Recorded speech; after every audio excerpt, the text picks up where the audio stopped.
Hoje, dia 20 de dezembro de 2020. 20 de 2020? Dezembro, acabando o pandêmico ano. Mas estamos aqui no nosso domingo qualquer.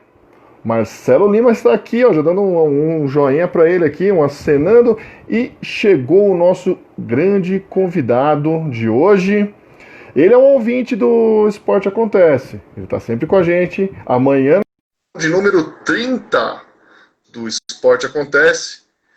Só que dando certo, Rodrigo Curti também entrando aqui no nosso programa. Hoje, ó, nosso programa campeão hoje, hein? 10º programa não, né? 10º quadro, domingo qualquer. E ele está conosco, teste de voz. Boa noite, senhor Alexandre Ferrareto. Bom dia, boa tarde, boa noite, Gustavo.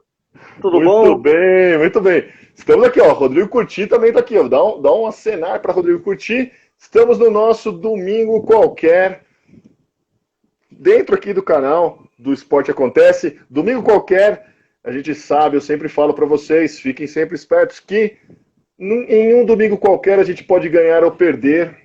A diferença está na maneira como a gente encara as vitórias e as derrotas. Isso faz a gente ser um grande campeão, como Alexandre Ferrareto, o cara. Vou falar assim, ó, você é um grande campeão.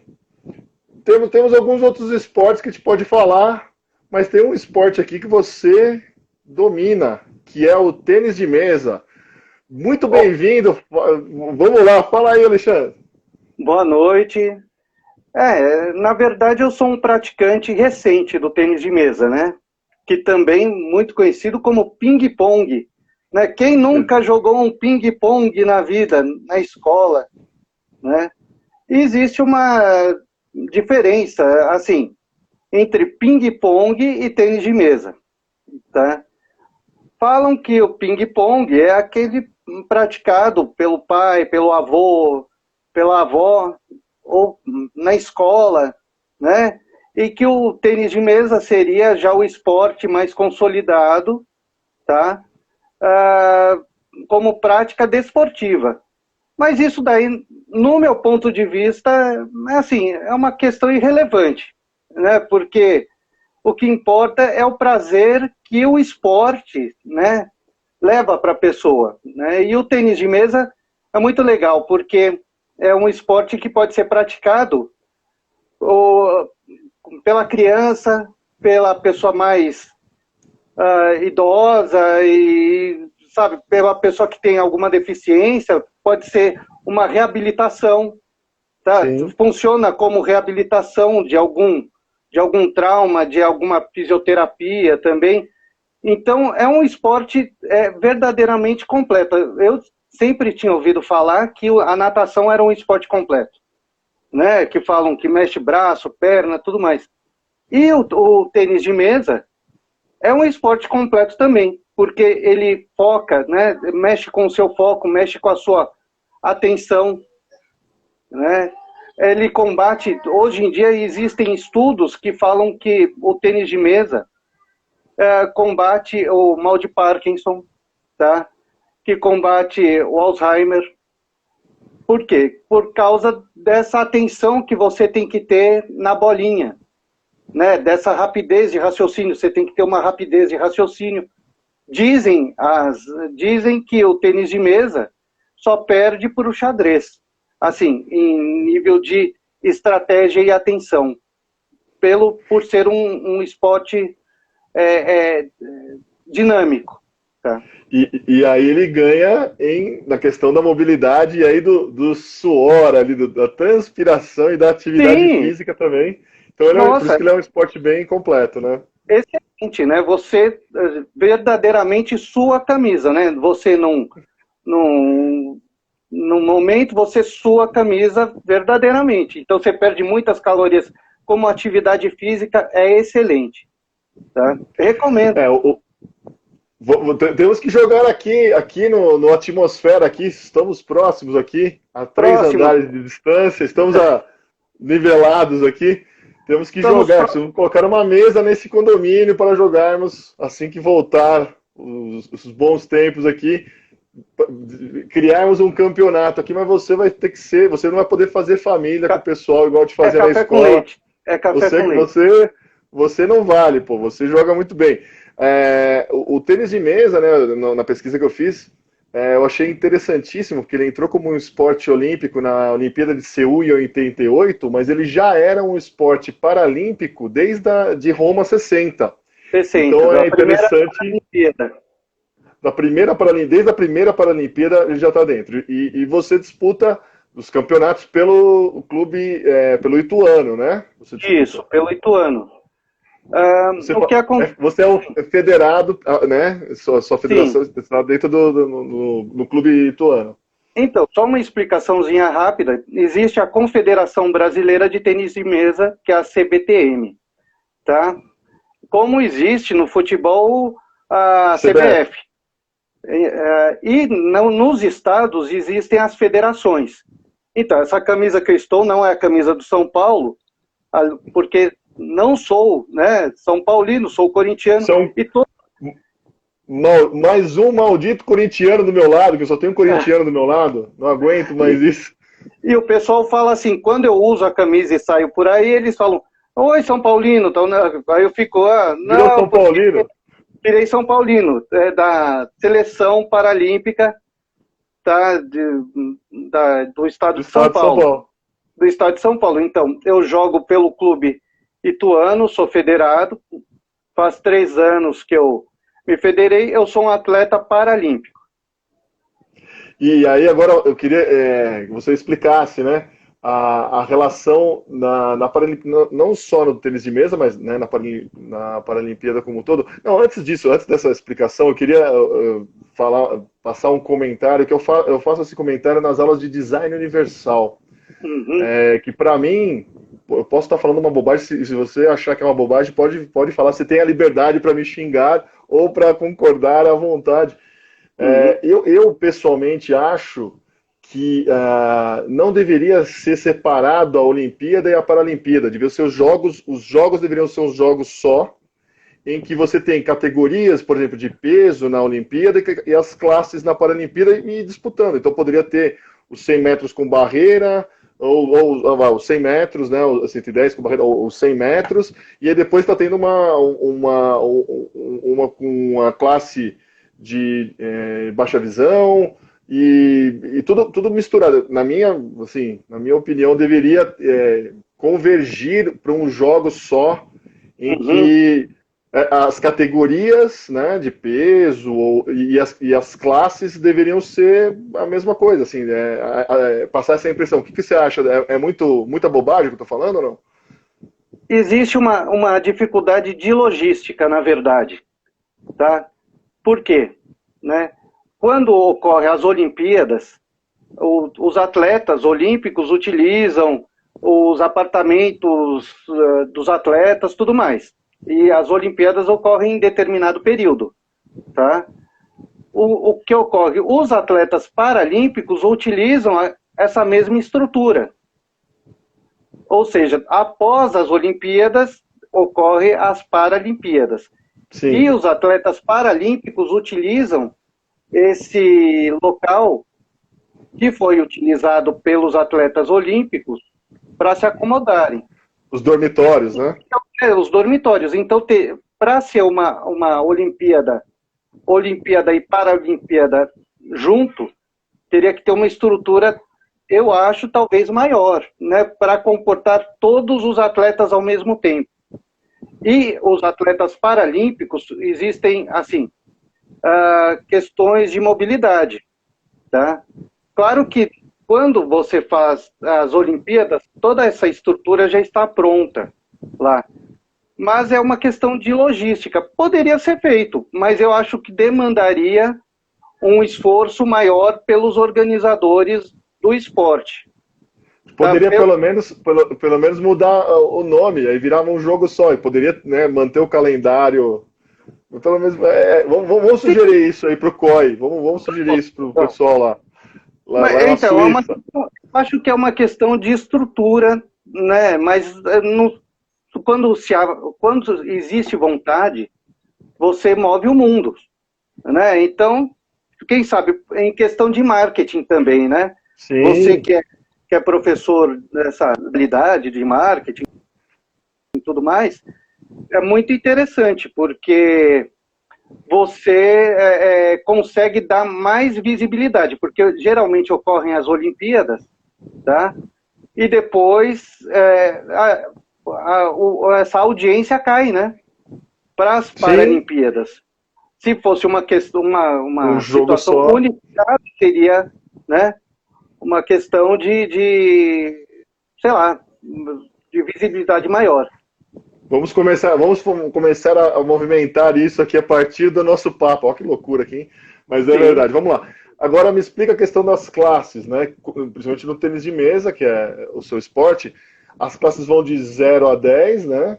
E, quer dizer, tem a 11, que é a deficiência intelectual, né? Se eu não me engano. Isso. De 0 a 10 tem a ver com a mobilidade. Explica como que estão divididas as classes, como é que funciona essa questão das classes. Na verdade, né, todo esporte paralímpico, ou quase todos, eu não posso falar todos porque eu não conheço todos, né? Ou quase todos, quando o atleta é paralímpico, ele passa por uma classificação funcional. O que é isso? Você leva os seus exames e você passa por um avaliador daquela modalidade esportiva. Aí ele vai falar assim, você é elegível ou inelegível para a categoria, para o esporte. Tá? Tem categorias que, dependendo da deficiência, você não pode fazer aquele esporte. Que nem no tênis de mesa, não existe uma classe de cegos, de pessoas com deficiência visual.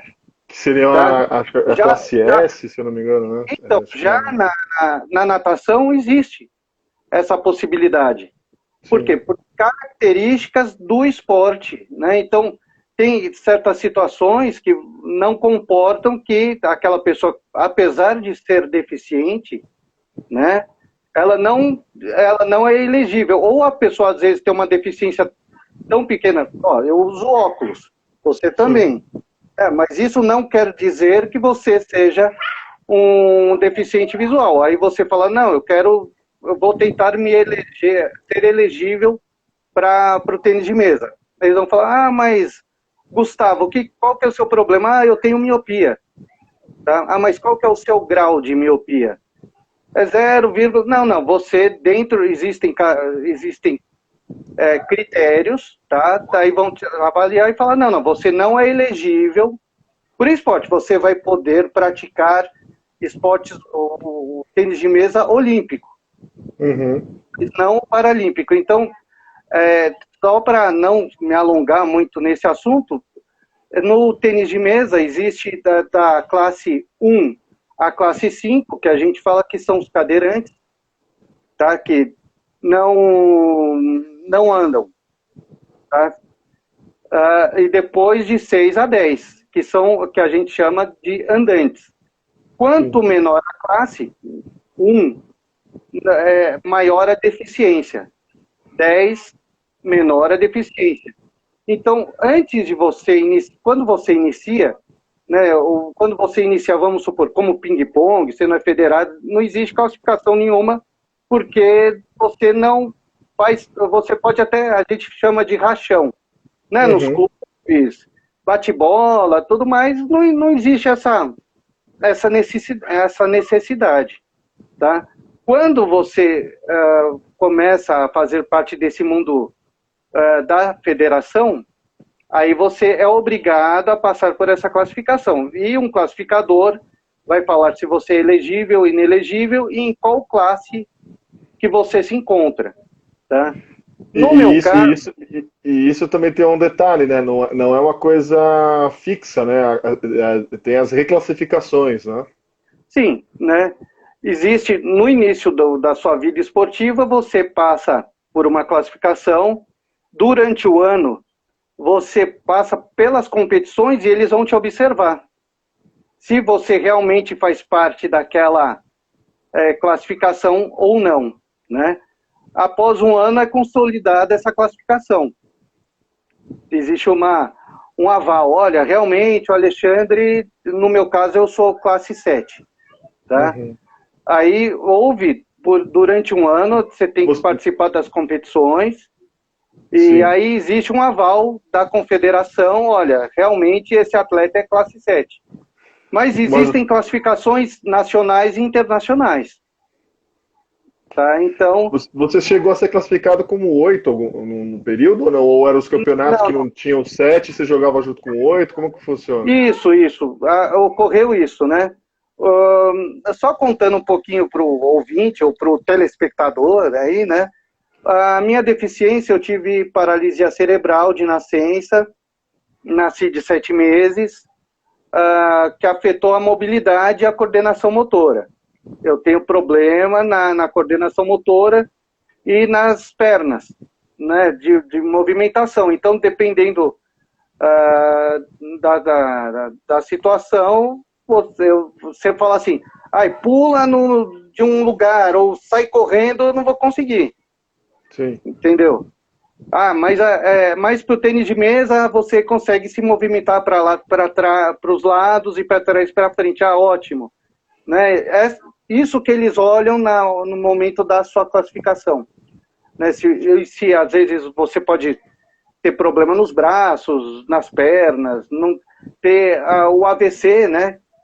Muitos atletas tiveram AVC, que é a hemiplegia, que é que afeta o lado direito ou o lado esquerdo, né? Então existem várias formas de deficiência e várias formas de classificação.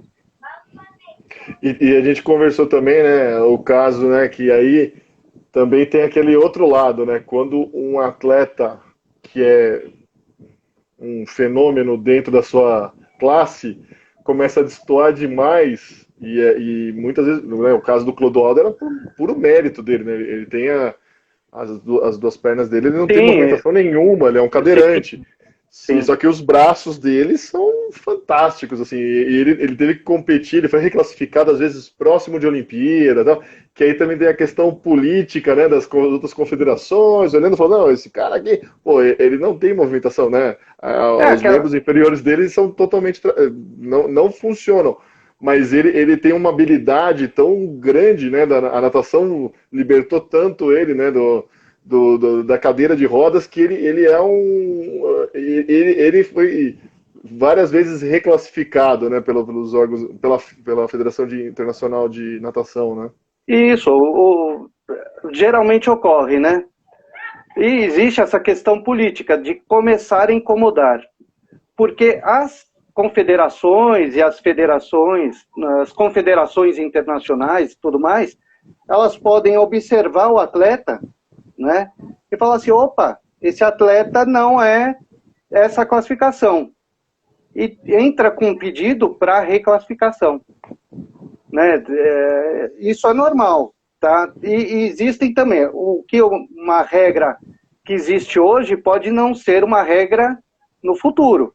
Sim. Ou seja, tipo, eles podem pedir a minha reclassificação no futuro, porque eles falam, não, os atletas que têm problema nas pernas não vão ser mais 7, vão ser 10. Ou vão ser, entendeu? Depende, aí você é obrigado a passar por uma reclassificação. Mas a classificação funcional não é pelo que a pessoa joga. Não é pelo que a pessoa nada, não é pelo se ela tem 1000 medalhas de ouro ou não tem nenhuma medalha de ouro. É pela deficiência. Essa é a ideia da classificação funcional.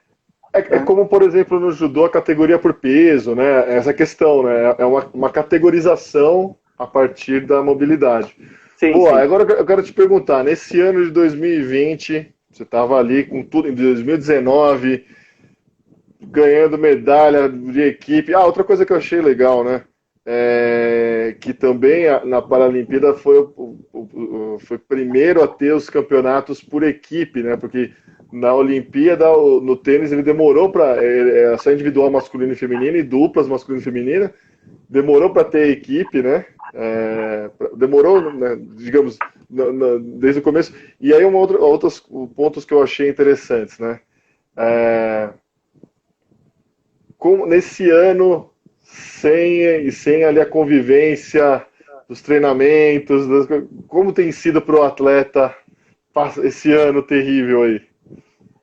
Eu tenho visto, né? Eu tenho sentido na pele, mas, claro, existem os atletas de altíssimo rendimento e esse ano era um ano olímpico, né? Sim, É um ano, o auge da vida esportiva de um atleta, né? Imagina você tá pronto para disputar uma Olimpíada, de repente do nada, olha, não vai ter mais Olimpíada e era aquele momento da sua explosão física, né? De você da sua preparação, né? Então foi um ano realmente atípico, né? Mas eu acho que assim, uma mensagem que a gente tem que tocar para frente, né? São coisas foi uma coisa aleatória, né? E muito difícil ter, né? Para todos, tá? Se para mim que eu sou um peixinho desse pequeno, um girininho assim, foi difícil. Imagina um tubarão, né? Que já tá o cara, sabe? Porque às vezes o cara tá no limite da idade, vamos supor, no atletismo, né? Não tô nem sim. falando do tênis de mesa, tô falando do atletismo. O cara tá explodindo e tirando tempos fantásticos, né? Por mais que a Olimpíada seja o ano que vem, né? Pode ter perdido o bonde da história aí, né? Será que ele consegue bater aqueles recordes e bater aquele tempo que ele fazia? Né? Então, essa é a questão, né? Vai ter agora, depois ainda vai ter a Olimpíada de 2024. Né? Vai ter a de 2021, 21. Que seria de 2020, já entramos num outro ciclo um ciclo olímpico. menor. Menor, né? Para alguns foi ótimo, para alguns foi terrível. Então, é uma situação bem complicada, né? Imagina a situação também do país sede, né? Do Japão, que investiu e não sabia se teria Olimpíada, né?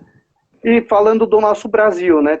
Talvez o único país do mundo que sediou uma Olimpíada e o esporte, ao invés de crescer, diminuiu, né? Ao invés de ter uma explosão de participantes e tudo mais, diminuiu. Isso daí é uma questão assim vergonhosa. Não estou falando de governo A, B, C, vermelho, azul, amarelo. Estou falando de uma política de Estado, né? Que o Brasil, falando agora, sempre coloca a cultura e o esporte talvez em último lugar, né? Os países desenvolvidos e que cresceram sempre colocaram o esporte e a cultura em primeiro lugar, valorizando, né, essa parte social do esporte, e o Brasil sempre atrás, né? Mas não estou aqui. Gente, não sou de direita, não sou de esquerda, estou de vermelho que o barba, não sou do PT. Tá, pelo amor de Deus. Tá parecendo o Papai Noel com essa barba. A minha tá mais branca que a sua. Vou passar aquele Grecinho 2000 aqui, sabe? Vamos lá, te fazer uma pergunta. Como que é o dia a dia? Por exemplo, você não é um esportista de alta performance, mas você é um federado, né? Disputa campeonato, tudo. Como que num ano normal, como que é o seu cotidiano, ali, um mês ou uma semana normal? Como que funciona? Então, agora, você vê, acabou com o meu calendário, né? A pandemia, porque todo mundo teve que se reinventar, né? Agora que reabriu, agora porque a gente alguém de outro estado pode estar vendo, agora em São Paulo que reabriram os clubes e tudo mais. Então, eu voltei a uma rotina de treinos, tá? 3 vezes por semana, né? Para ser um atleta de alto rendimento, a pessoa tem que treinar praticamente todos os dias, ou todos os dias, né? Essa é a questão.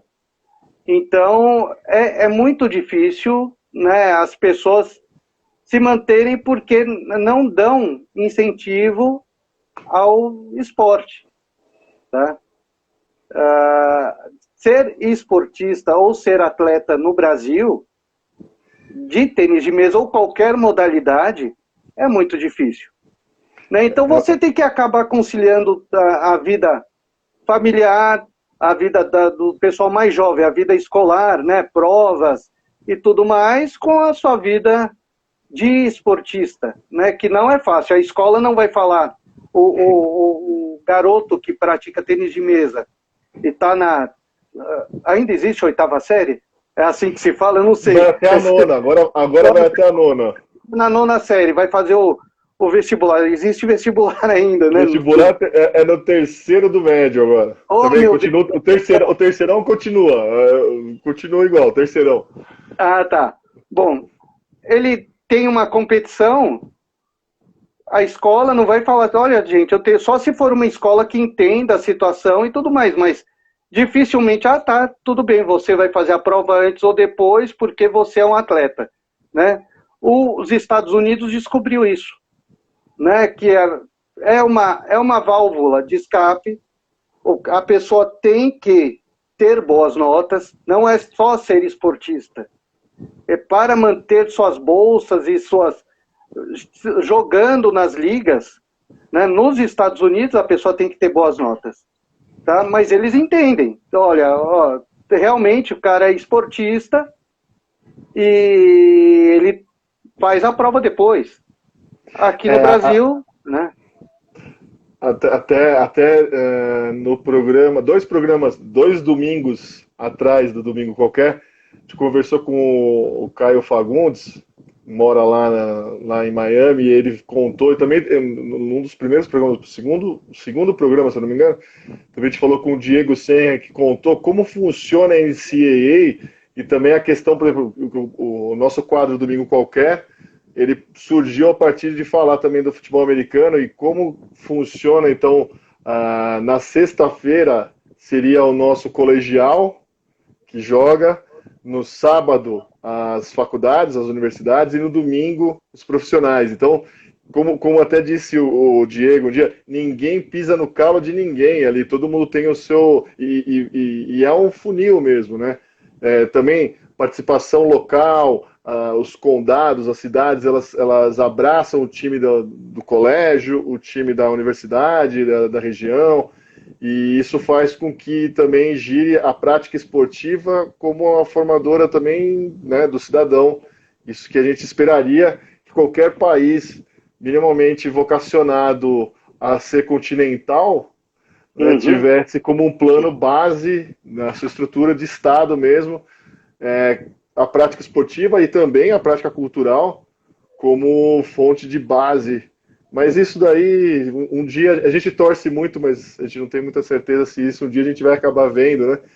Então, pode falar. O Léo, que está participando aqui com a gente no chat, né? Ele colocou, né, que o patrocínio é visto como um gasto. Exatamente. Realmente, né, não existe uma visão, né? Agradeço a participação de todos, do Roberto também aqui que está participando. Não é visto como um plus para a sua marca, né? Incentivar Sim. o esporte. É visto como um gasto. Né? Eles enxergam o desenvolvimento do esporte, né? De qualquer esporte. Eles enxergam como um custo e não como um investimento, né? E outra coisa, né? Mesmo como investimento, até agora também falando como um professor de planejamento, a gente tem que trabalhar também, e aí as marcas, eu tenho batido muito nisso, que não é só o retorno de investimento financeiro que vale a pena, tem o investimento também de tempo, o investimento de afeto, o investimento social, o investimento sustentável, assim como tem vários tipos de coeficiente, não é só o de inteligência, a gente tem também o emocional, então a gente também tem que ter um retorno de investimento emocional também, a gente tem que fazer a roda girar, fazer o bem sem olhar para quem e sem pedir um vintém por isso, mas a gente tem que fazer o bem por fazer o bem e as marcas tinham que fazer isso. Mas aí também é muito complicado. Eu quero voltar para o tênis de mesa e te fazer uma Sim, sim. pergunta. Nos Jogos Olímpicos, de 100 medalhas disputadas até hoje, nos Jogos Olímpicos, a China tem 53 medalhas, aí tem só a Coreia do Sul, tem algumas, e aí a Suécia tem uma medalha de ouro até, Uhum. e aí os outros países têm outras medalhas, né? Prata, bronze, mas aí a gente tem uma predominância dos países, né, tirando essa medalha de ouro da Suécia, dos países asiáticos. Na Paralimpíada também tem essa predominância pela quantidade, o volume de jogadores, ou muda bastante? Não, muda bastante, né? Se você for ver o quadro de medalhas das Paralimpíadas, o Brasil lidera, entendeu? Incrivelmente, né? Por quê? Porque os brasileiros são fantásticos, né? Fantásticos, né? Porque superam tudo, né? Esse é o povo brasileiro, né? E quando a gente fala de deficiência física, tal, gostam muito de falar em superação, tudo mais. Sim, existe essa superação, mas existe a superação do povo brasileiro. Eu acho que todo brasileiro é um lutador. Todo brasileiro, né, sua camisa, né? É isso que nos transforma, isso que nos faz um povo diferenciado, tá? E falando de Paralimpíadas, o Brasil simplesmente arrasou, né? E arrasa sempre, né? E eu tenho que dar os parabéns à Confederação Brasileira de Tênis de Mesa, que recentemente fez o Campeonato Brasileiro, foi do dia 6 de dezembro ao dia 13 de dezembro, tá? Com todos os protocolos de segurança. A gente, no meio de uma pandemia, aí alguns vão falar, mas deveria ter feito um campeonato brasileiro. Mas, dentro das possibilidades, foi, né, feito tudo, foi feito o possível, tá? Foi feito o possível para se realizar. Não temos condição de fazer uma bolha, como Sim. existe na A NBA. NBA, né? Como existe na NBA. Mas eu acho que, né, a gente faz o que pode, né, dentro do possível. Então, eu gostaria de parabenizar as pessoas que realizaram o, o campeonato, viabilizaram, né, essa execução do Campeonato Brasileiro. Né? O Léo Com esteve certeza. lá no Rio de Janeiro, ele pode falar mais do que eu. Eu não participei por uma questão de convicção, porque não ir também era contribuir, né? Para não aglomerar. Então, os atletas que nem o Léo que está participando foi foi excelente, tá? E Muito o bom. esporte paralímpico, então, você falou da China, né? O tênis de mesa, falam que o futebol é o esporte mais praticado do mundo, né? Tal. Se é o mais praticado, talvez o tênis de mesa seja o segundo mais praticado no mundo pela extensão de praticantes na China, tá? Porque você, por lá ser um partido comunista, então a criança já é obrigada na escola a praticar o tênis de mesa. Lá eles têm uma liga, a liga chinesa é a liga talvez a mais forte do mundo, depois vem a alemã, né? Então, existe em relação ao número de praticantes, a China, né, não é porque é comunista que a gente tem que, é comunista, então não. Pessoas de direita fazem coisas boas, pessoas de esquerda fazem coisas boas. Eu acho que a gente tem que tirar as coisas boas das boas práticas. Não são partidos, não são pessoas. São boas práticas que são feitas em países, na Itália, no Brasil, na China, no Japão, né? Exatamente. Queria pegar aqui uma fala do Léo Eugênio aqui, que ele falou, né, que não somos deficientes, somos mais que eficientes. Tem uma história que eu conto que aconteceu comigo em 2017, uma aluna minha, cega, Ana Luísa, na minha aula de semiótica. A semiótica é uma aula que você precisa totalmente visual, né?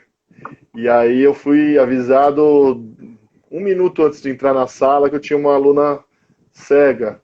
E aí eu falei, pô, o que eu vou fazer, né? Desarmou minha aula inteira do semestre inteiro. Conversando com ela, eu aprendi, e aí a gente foi conversando, e logo na primeira aula, ela falou assim, professor, eu não quero que você mude nada. Você não tem que adaptar a aula para mim. Você tem que dar a sua aula e eu vou chegar até você. E eu falei para ela, falei assim, em comunicação a gente trabalha com uma coisa que se chamam pontes. Se eu não montar uma ponte para você, eu não estou fazendo uma ponte para você porque você é cego. Eu estou fazendo uma ponte como eu faço para todos os alunos. Eu tenho que fazer chegar a mensagem do melhor jeito para todo mundo. E aí, no final das aulas, ela pediu para eu fazer uma brincadeira que eu fiz com ela e com a turma, que ela falou assim, eu vou sentar lá no fundo, você apaga a luz da sala e fala quem for o primeiro a sair, tira meio ponto na média. Lógico que na hora que eu apaguei a luz, ela foi correndo e ela foi a primeira a sair, naquele breu, né? E aí ela, brincando com a sala, ela falou assim, eu tô com a luz apagada desde que eu nasci, vocês começaram a sentir um pouquinho do que eu sinto todo dia. E o pessoal começou a falar, deficientes somos nós que acreditamos no que a gente vê, né? Ela era muito mais... A eficiência ressignificou a palavra eficiência, né? Sim, sim, eu acho que existe a questão da superação, né, é fantástica, né? E quando você começa a conviver com as pessoas, né, os seus preconceitos vão caindo. Tá? Sim. Existe a questão do preconceito, né? Existe a questão do pré-conceito. Exatamente. Né? E eu acho que temos que evoluir muito, mas muito ainda nesse sentido, né? Mas aos poucos, né? Tendo esses papos, né? Mostrando que existe essa eficiência, né? Tudo bem, a pessoa tem aquele problema, mas isso não quer dizer que a pessoa não possa fazer determinadas coisas. Exatamente. É só você adaptar e dar a possibilidade para a pessoa, né, exercer aquilo que foi determinado na empresa. Né? Você está numa empresa, a pessoa é deficiente visual.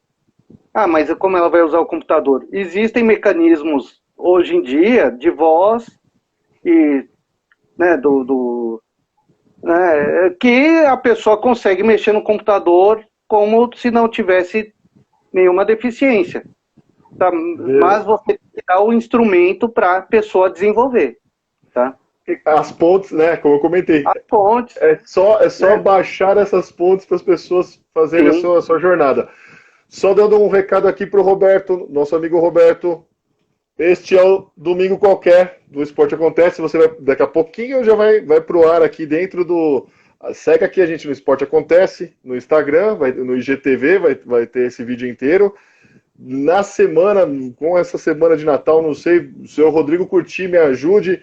Precisamos colocar este vídeo lá no nosso canal do YouTube do Esporte Acontece. E lembrando que amanhã o Alexandre é dos nossos melhores fregueses aqui do programa ao vivo, sempre ali, segunda-feira, ele estava fazendo segunda e quinta, agora segunda-feira, nosso último programa, edição de número 30, falando de futebol, a gente vai fazer, não falando da rodada, mas fazendo o nosso apanhado dos outros 29 programas. Hoje nosso programa número 10 aqui, ó, nosso Domingo Qualquer, 10º programa, provavelmente o último deste ano.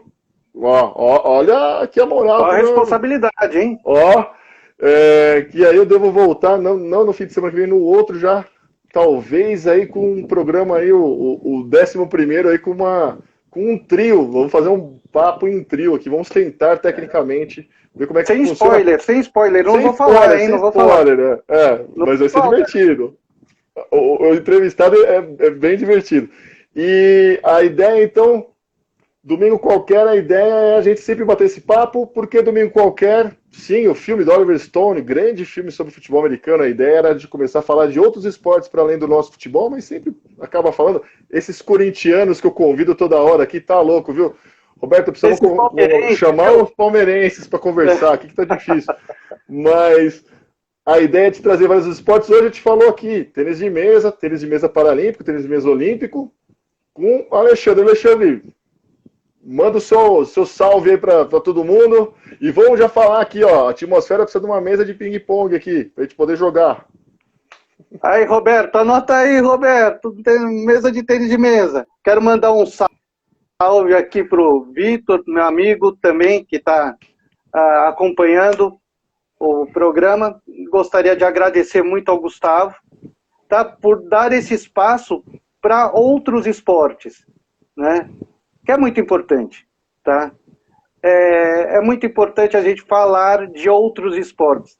Temos o futebol, né, que é a paixão nacional, mas existem outras paixões. E você, Gustavo, não sabe quantos praticantes do tênis de mesa existem, né? Pelo Brasil todo, ligas fantásticas, pessoas maravilhosas, né? Que eu fico até emocionado, porque quando a gente fala de uma coisa que a gente gosta, é muito importante, né? E eu agradeço que você abriu esse pequeno espaço para a gente falar um pouquinho dessa paixão, tá bom? Gostaria de mandar um Feliz Natal, tá? Um feliz Ano Novo, um Ano Novo realmente fantástico para todo mundo, que a gente vai superar tudo isso, né? É uma fase de uma vida, isso é um período, não esqueçam disso, tá? Tudo vai passar, tenho que lamentar as vidas que foram perdidas nessa pandemia, continuem se cuidando, a vacina chegou, mais cedo ou mais tarde, seja japonesa, chinesa, francesa, mexicana, a vacina, é importante se vacinar, tá? Fica o recado, tá, de que ainda é importante se vacinar, e não só pela Covid, né? Convivi com muitos atletas paralímpicos, mas de uma geração anterior à minha, que sofreram poliomielite. E a poliomielite só foi erradicada, né, no nosso amigo Zé Gotinha, depois começou o Zé Gotinha, pela disseminação, né, e pela contribuição da população na adesão à vacina. E foi erradicada. E foi uma deficiência física que ainda que acometia muitas pessoas. Ainda existem muitas pessoas com deficiências por causa da polio. Então, não deixe de vacinar seu filho, tá? É um recado, né? Um lembrete da importância das campanhas de vacinação, não só da Covid, mas todas, tá? Muito obrigado, Gustavo, de coração. Valeu. Tamo junto e, né? É isso aí. Muito bem, muito bem. Então aqui, hoje, domingo qualquer, em um domingo qualquer a gente pode ganhar ou a gente pode perder, mas a maneira como a gente encara as nossas vitórias e principalmente as nossas derrotas dizem quem nós somos e que tipo de campeão foi forjado ao longo da nossa jornada. É assim que a gente trabalha, é assim que a gente pensa. Pessoal, assina embaixo tudo o que o Ale falou. Vamos se cuidar, tá chegando a hora aqui, vacininha tá chegando, vamos lá, vamos resolver isso, pelo amor de Deus. Vamos dar um show 2020 que vem ali 2021 com tudo para te tirar o atraso, se abraçar, brincar, jogar bola, jogar tênis de mesa, jogar tudo, galera. Vamos lá. Se beijar não, se beijar não. Gente não. Beijar os nossos parentes, os nossos. Vai beijar o Rodrigo. Beijar lá o Rodrigo. Né? Manda um beijo pra Mandinha e um beijo pra dona Jane. Pode pedir uma pizza aí. Vamos. Mande aqui de Fabene. Abração, galera. Valeu. E num domingo qualquer hora pode aparecer esse programa aqui, hein? Segue a gente. Amanhã, edição de número 30 do Esporte Acontece, mais ou menos ali, 7 horas, hein? Vamos lá, 7 horas, né? 19 horas estaremos com tudo. Um abraço, valeu, brigadão, Ale, um abraço. Valeu. Tchau, tchau.